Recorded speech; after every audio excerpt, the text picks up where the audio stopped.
Hoje eu já conversei com o Tássio Cruz, já conversei com o João Magalhães, só falta recepcionar a Leide Lilás, a primeira dama da informação. Edna Maciel, boa tarde, seja bem-vinda. Boa tarde, hoje de verde. Ah, muito bem, mas sempre brilhando, né? É o brinco lilás. Se destacando com a sua presença. Pois bem, meus amigos, olha, mais de 450 mil piauienses não compareceram às urnas no primeiro turno das eleições. O prazo para quem não justificou a ausência segue até o dia 1º de dezembro. Veja na reportagem.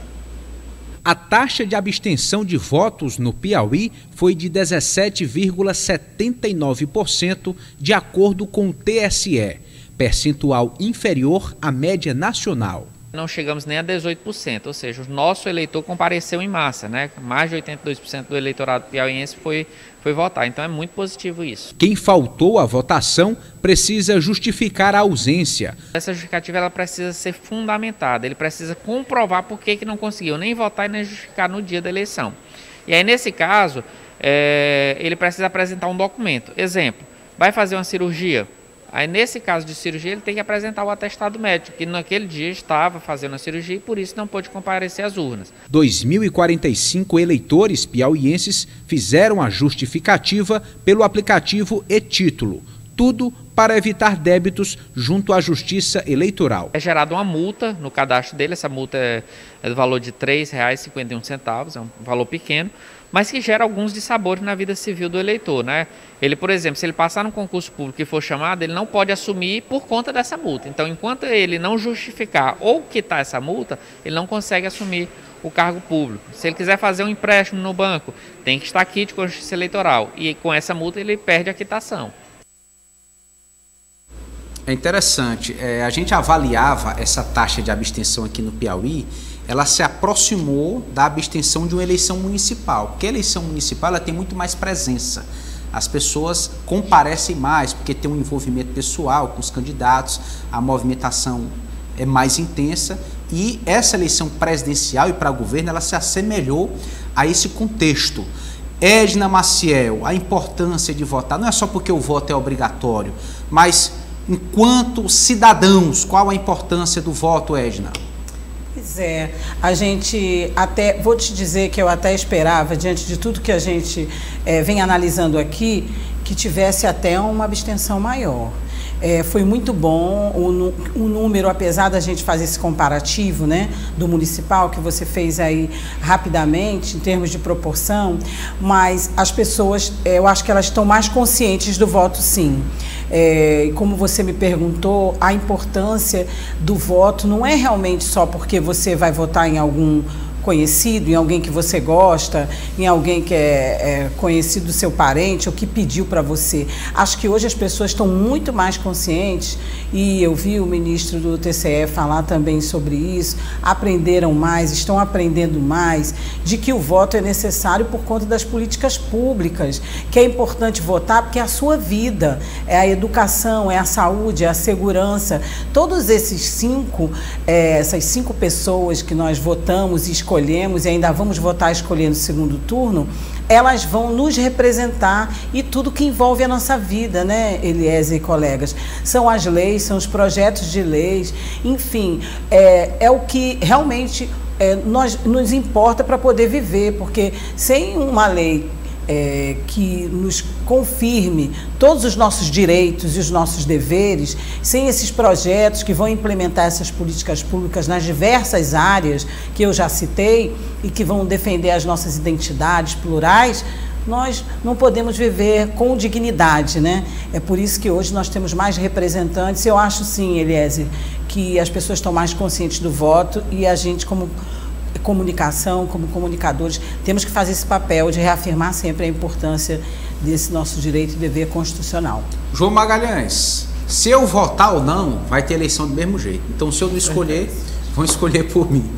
A importância do voto, João. Exatamente. Olha, é essencial. É bom lembrar que a gente define quem vai gerir os recursos públicos, pensar as políticas públicas pelos próximos 4 anos. 4 anos. Então é muito tempo, né? Se você participa desse processo de escolha, inclusive você tem mais condições de cobrar resultados. né? Quanto no que diz respeito à abstenção ter sido um pouco baixa, eu acho que ela se deu, de certa forma, pelo fato de, primeiro, que a eleição foi um pouco acirrada, foi bastante acirrada, então isso impulsiona o cidadão a dizer, não, a eleição está muito acirrada, eu vou votar, eu quero participar do processo eleitoral. Uma eleição acirrada deixa todo mundo empolgado para participar da festa da democracia. Por outro lado, a gente também, claro, tem a eleição de deputado estadual, deputado federal, senador, governador e presidente, ou seja, são, de certa forma, 5 motivos que podem, de certa forma, fortalecer ali, fazer com que o eleitor queira realmente participar do processo eleitoral. Houve também mudanças na legislação que contribuíram, eu acredito que o voto em trânsito é uma delas, é uma realidade, são milhares de pessoas que não votam, que não moram, né, no seu domicílio eleitoral.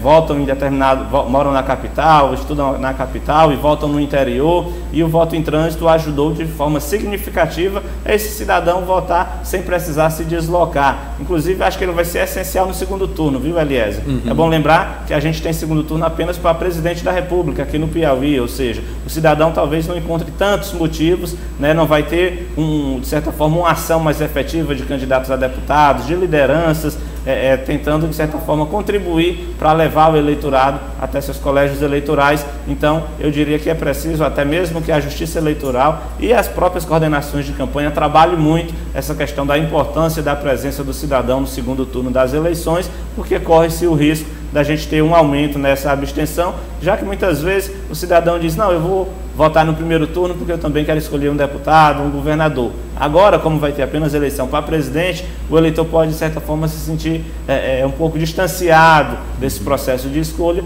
e optar por não ir votar. Então, a abstenção é algo, de certa forma, um pouco preocupante para um cenário de segundo turno nessa eleição presidencial. O que você espera, Tássio Cruz? A abstenção pode aumentar ou diminuir? Lembrando que se aumenta a abstenção, favorece o primeiro colocado, né? Porque ele vai ter um percentual maior dentro dos votos válidos. Tássio Cruz. Historicamente, Eliezer, o segundo turno sempre teve mais abstenção, né? Abstenção maior, né? Muitas vezes os deputados se engajam menos, né?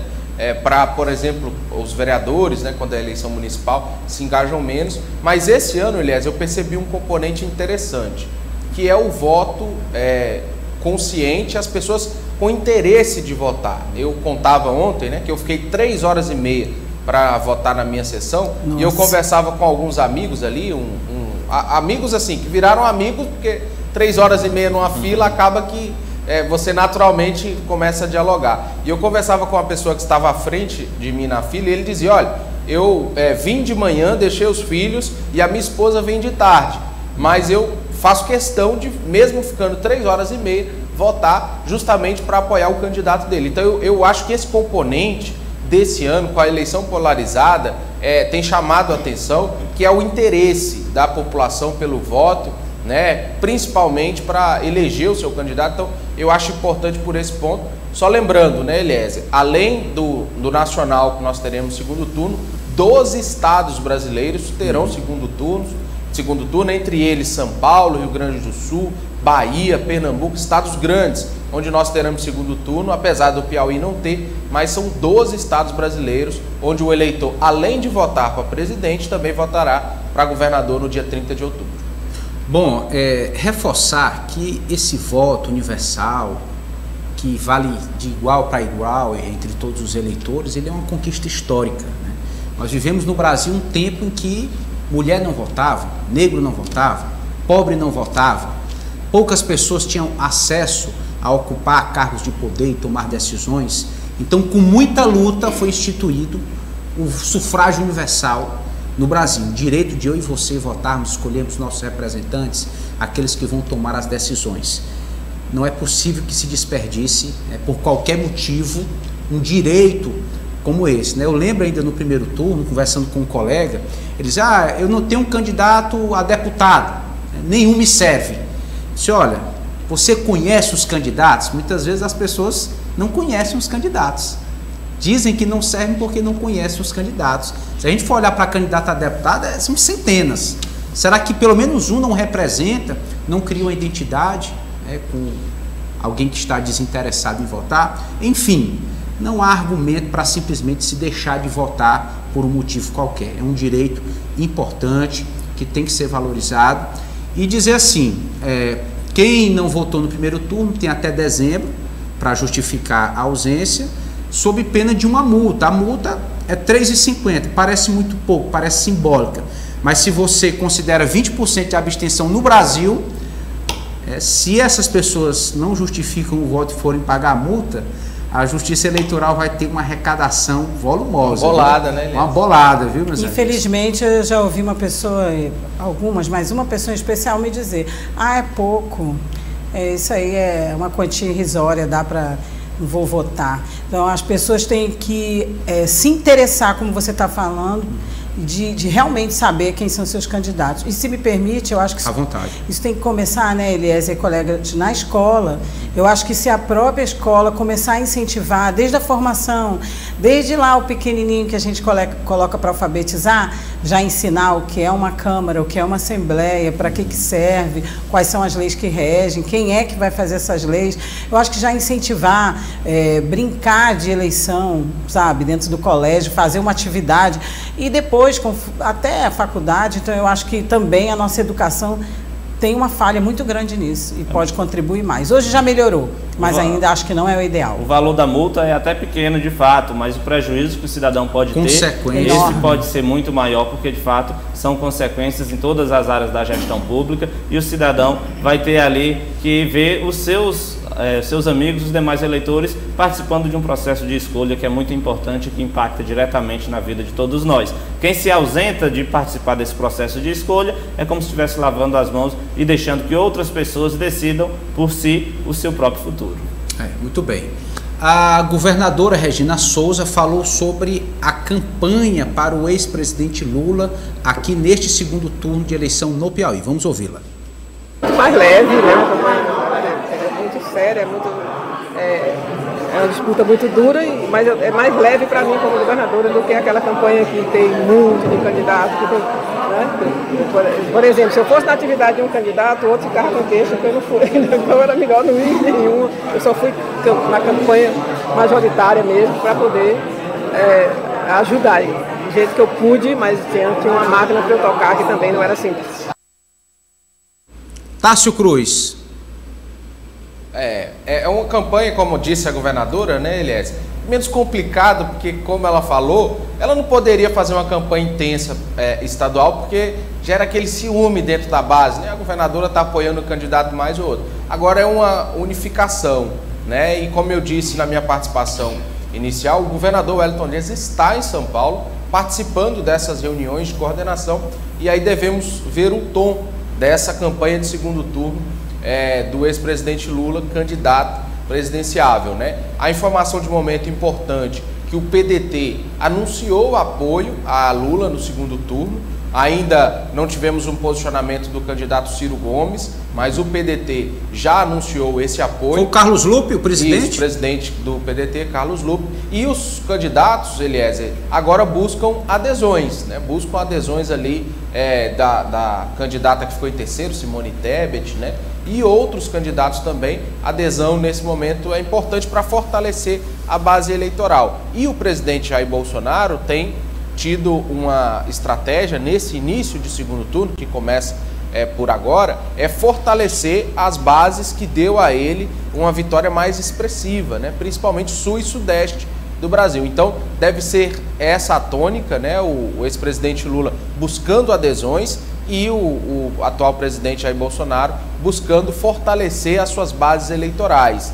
E algo que me chamou a atenção de domingo para cá são os ataques aos institutos de pesquisa, que, como a gente já disse aqui, quanto ao presidente Jair Bolsonaro, muitos erraram, né? Deram um percentual bem abaixo da votação que ele teve. Quanto ao ex-presidente Lula, ficou parecido, né, a votação com o que as pesquisas apontavam. Agora, quanto a Bolsonaro, alguns institutos alegando um voto ali que não aparecia nas pesquisas, por ser um voto de certa forma calado, né? Uma pessoa que não se manifestava a favor de Bolsonaro, mas essa tem sido a tônica dos últimos dias da campanha de Jair Bolsonaro, que deve, Eliezer, voltar as baterias para o Nordeste, que continua dando uma votação muito ruim comparada ao ex-presidente Lula para Jair Bolsonaro. À vontade, João. Só lembrar que Bolsonaro tem apostado muito na adesão, de fato, daqueles nomes que estavam meio, né, indecisos ou que não se pronunciaram efetivamente no primeiro turno. Hoje mesmo ele anunciou o apoio do Zema, né, governador reeleito de Minas Gerais, lá no Paraná o próprio Ratinho Júnior, em Goiás o Ronaldo Caiado, enfim, nomes que no primeiro turno estavam, de certa forma, não quiseram muito se envolver com a eleição presidencial, mas agora já estão se declarando oficialmente ao lado do presidente Jair Bolsonaro. Há uma expectativa também de fortalecer o nome de Jair Bolsonaro lá no Rio de Janeiro, onde seu candidato a governador venceu com uma diferença razoável. Portanto, o candidato a governador do PL venceu com uma boa diferença, mas a eleição para presidente foi mais equilibrada. Então há uma expectativa de que agora concentrem esforços também para aumentar a diferença a favor de Bolsonaro no Rio de Janeiro, assim como também em São Paulo, né? Há uma expectativa do terceiro colocado lá para governador, Rodrigo Garcia, também, né? Ele já declarou apoio lá ao Tarcísio Freitas, candidato a governador, mesmo partido de Bolsonaro, e vai ter uma conversa com o candidato a presidente, candidato à reeleição, que caminha mais ou menos neste sentido de um apoio no segundo turno. Enfim, todo mundo traçando e tentando executar logo suas estratégias nestes primeiros dias, porque a partir do momento que você já tem uma noção de quem vai aderir ou não, aí você já parte para outras estratégias, porque é uma eleição muito rápida, né? São 20 dias, a gente está pouco mais de 20 dias para o segundo turno. Sempre se diz que o segundo turno é uma eleição, uma nova eleição, então, de fato, é realmente hora de lançar mão de todas as estratégias e correr contra o tempo. E se me permitem, as coordenações de ambos os candidatos, né, que como vocês bem colocaram aí, estão correndo atrás do prejuízo, vendo as novas adesões, conversando, enfim, também se preocuparam com essa parte das pesquisas, e nós que somos jornalistas trabalhamos com pesquisa também com os números, né, não podemos condenar Instituto de Pesquisas, mas podemos sim fazer um balanço, né, ver o critério, ver direitinho, fazer uma comparação dos institutos de maior credibilidade.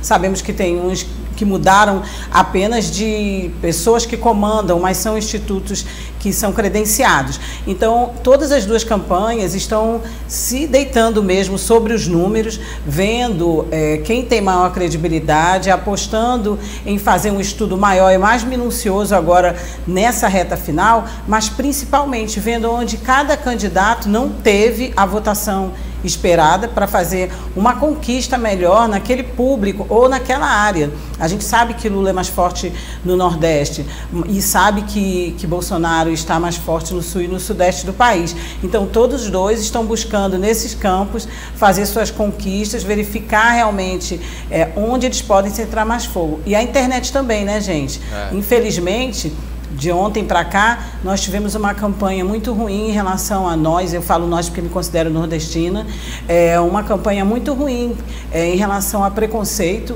contra os nordestinos, pela votação do ex-presidente Lula ter sido mais concentrada e maior, e sempre né, colegas? Aqui no Nordeste existe essas publicações. Xenofobia, né, Edna? Exatamente. Infelizmente, a xenofobia, e estão também havendo essas manifestações. Todos os dois candidatos estão presentes na internet muito. Eu acho que quem souber usar mais a ferramenta e usar de forma positiva também vai ter um resultado bom, mas a gente sabe que o tete a tete, tanto que os dois estão arregaçando as mangas aí para viajar, né?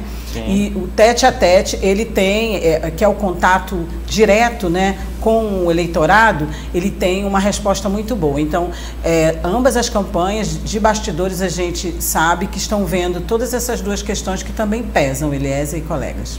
Concordo. Realmente um segundo turno mais acirrado, mas tudo deve acontecer na base do respeito, da tolerância, nada justifica discriminação por qualquer motivo que seja. Muito de nenhum dos lados, né, Elias? Nem de um nem de outro. Exatamente. Meus amigos, voltando aqui um pouco para a realidade do Piauí. Pois bem, nós tivemos domingo, antes de ontem, uma eleição estadual, com uma pré-campanha até mais extensa, né? Já que a campanha oficialmente reduziu para 45 dias, a pré-campanha se tornou mais extensa. Esse é o relato de vários candidatos. Pois bem, em 2024, daqui a 2 anos, nós teremos eleição para prefeito. E se eu disser para vocês que já tem deputado que nem sentou na cadeira, ele estava indo sentar na cadeira, né, após a reeleição, lá na Assembleia, e já se lançou pré-candidato a prefeito. Eu estou falando do doutor Hélio Oliveira, reeleito pelo MDB, deputado estadual, hoje já se colocou como pré-candidato a prefeito de Parnaíba, a segunda maior cidade do Piauí. Vamos ouvir o deputado doutor Hélio.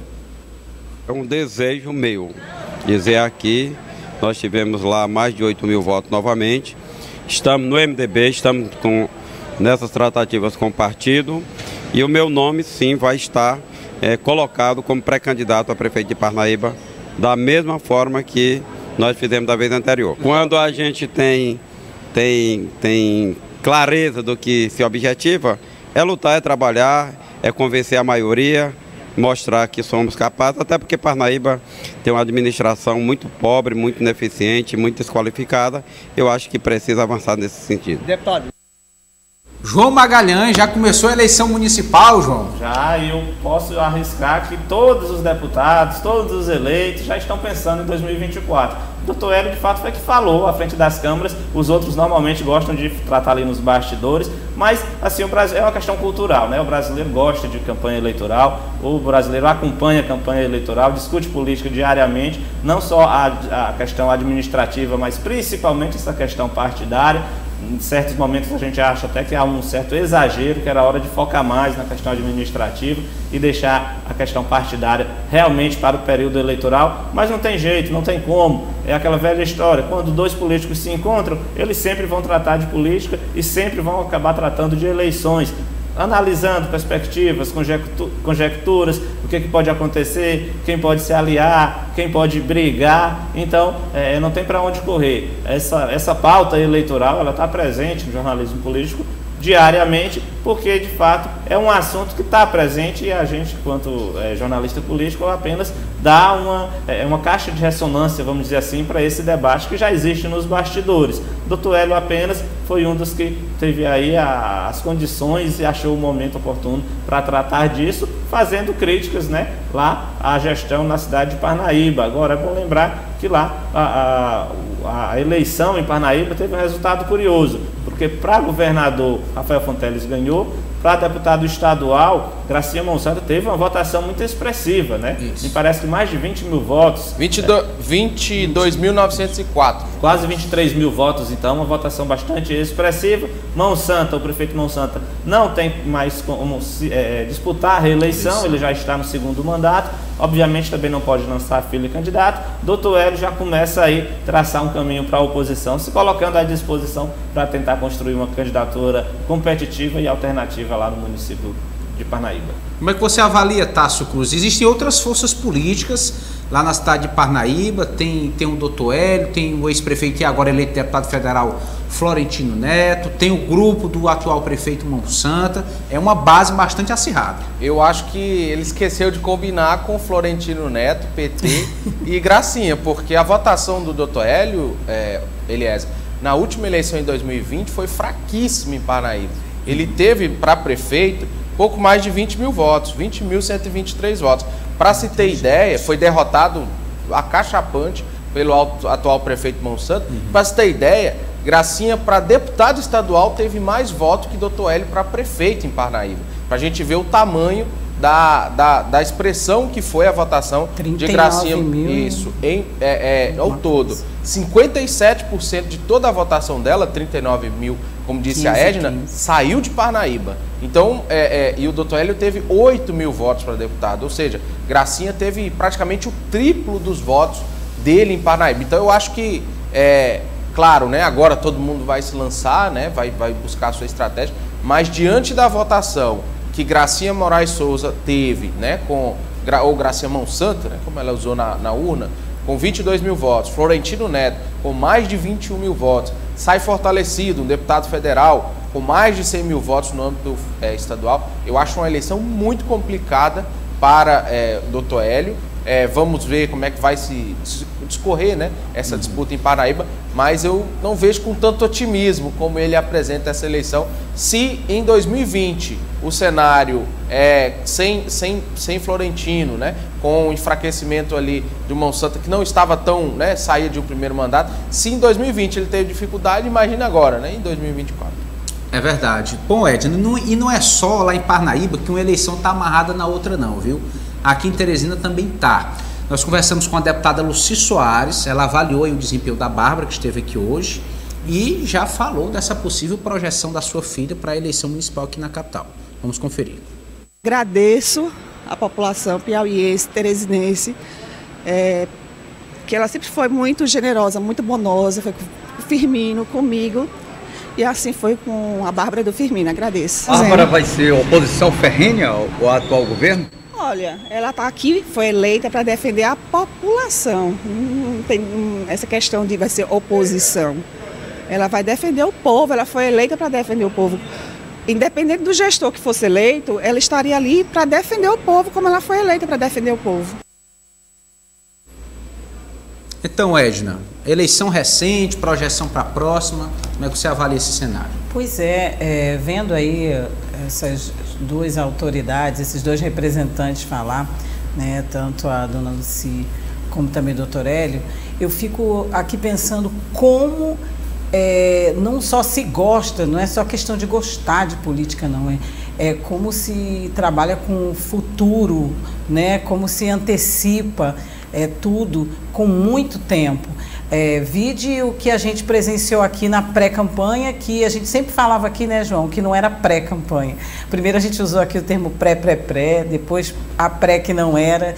Então, assim, se já na eleição a gente vê essa ansiedade, e já a gente entrevistando quem foi eleito, a gente já vê falar também no futuro, e mesmo quem não foi, mas elegeu sua filha, seu filho, a gente falou ontem aqui muito dessa questão do legado, né?